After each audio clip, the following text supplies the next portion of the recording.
2022 की लड़ाई में अखिलेश ने बहुत कुछ कहा, बहुत वादे किए, बहुत दावे किए, बहुत इल्जाम लगाए, बहुतों बार बहुतों तरीके से योगी पर वार किया, लेकिन परिणाम आया तो सरकार फिर से योगी की अगुवाई में यूपी में बीजेपी की आ गई।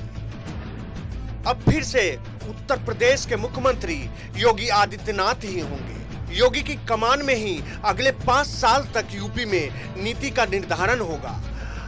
अब जबकि क्लियर है तो क्या अखिलेश ने योगी के सामने अपना सियासी हथियार सरेंडर कर दिया? तस्वीर आपके सामने है। सपा अध्यक्ष अखिलेश यादव की रणनीति के अगले पड़ाव का रोड मैप इस तस्वीर के जरिए सामने आ गया। अखिलेश की राजनीति को समझेंगे, लेकिन सबसे पहले तस्वीर में जिनसे उन्होंने मुलाकात की, उस मुलाकात के पीछे मकसद क्या है उसे जान लेते हैं।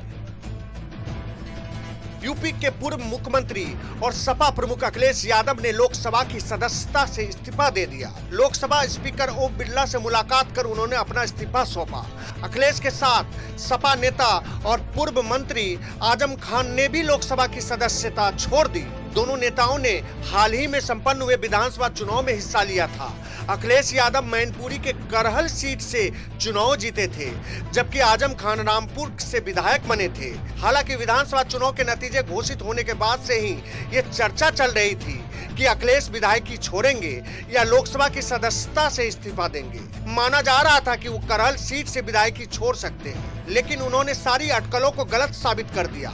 अखिलेश ने अपनी विधायकी बरकरार रखी है और संसद सदस्यता से इस्तीफा दे दिया है। तो इसे किस तरीके से देखा जाए?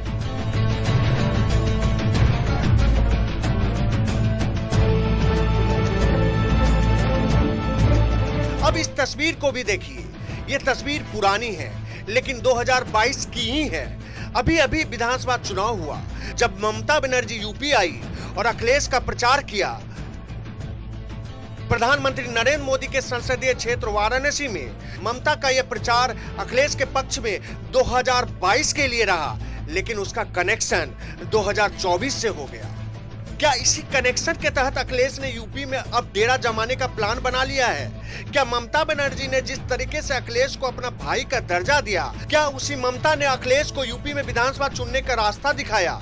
वैसे में देखा जाए, जहां जहां सत्ता पक्ष और विपक्ष के चेहरे एक दूसरे के सामने होते हैं, वहां जनाधार नेता का बढ़ना तय होता है। अखिलेश ने क्या मोदी शाह की टीम को इस बार पछाड़ने के लिए वहां रुकने का प्लान बनाया है? ऐसे तमाम सवाल हैं, लेकिन बीजेपी को इसमें क्या दिखता है? वैसे सियासी गलियारे में तो ये भी चर्चा है, अखिलेश ने लोकसभा से इस्तीफा इसलिए दिया क्योंकि 2027 में मुख्यमंत्री योगी आदित्यनाथ के खिलाफ और मजबूती के साथ लड़ सके।